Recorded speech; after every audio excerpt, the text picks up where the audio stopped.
महाप्रसाद, हाँ जी महाप्रसाद। आवत है महाप्रसाद। कैसे महाप्रसाद? कल और भात खा जाओ महाप्रसाद। मोला झन ले जावा हो, भैया अवैया है, कहूँ मोला घूमत देख ली तो गोदरी पिटान दी। तू मन जावा। कैसे गोठियाता हो तू? हर बिना मैं कहूँ डर रहेंगे हो का? बतावा तो। मैं जाना था महाप्रसाद, तुम और बिना डर नहीं देगा, लेकिन भैया ले जाना था ना कैसे मारते तेला। एक दिन जुआ खिलत पकड़ा रहे तुर मैं तो कैसे मारत मारत कल्लाई खदरी से जाना था कि नहीं? ओ मार के सुरताला झन दिलावा महाप्रसाद। तो कैसे करीन तू ही बतावा ना। वो चंपुल चमेली और मैंने घर लोग अमरा भात खा जाते ना। चंपुल चमेली झन कहे करे महाप्रसाद, वो तो तुहार के रिश्ता है। कैसे कृष्णा कल चलबो ना और भात खाए? यदि यू तैयार है जाए बर चला महाप्रसाद, जौन हुई तौन देखबो। फिर टूरी मन के पंगत ले दूरिया में खाना बनाबो।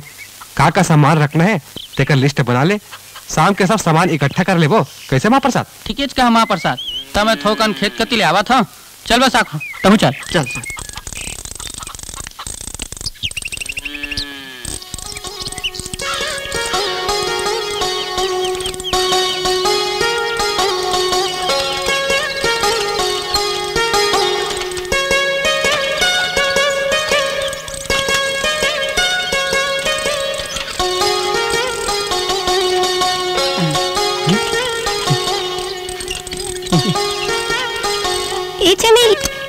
देख तो तुरोहर साइकिल में कैसे आवत है। देख कैसे साइकिल ले नीचे गिरावत हो।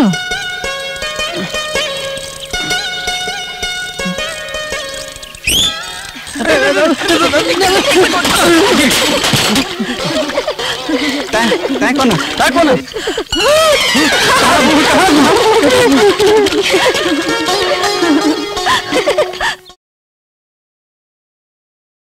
छोड़ बेझन संग साथ ला, संगिरे मोर हाथ ला। तोर से मोला पिरिया है ना। तोला मोर किरिया है ना, तोला मोर किरिया है ना। तोला मोर किरिया है ना, तोला मोर किरिया है ना।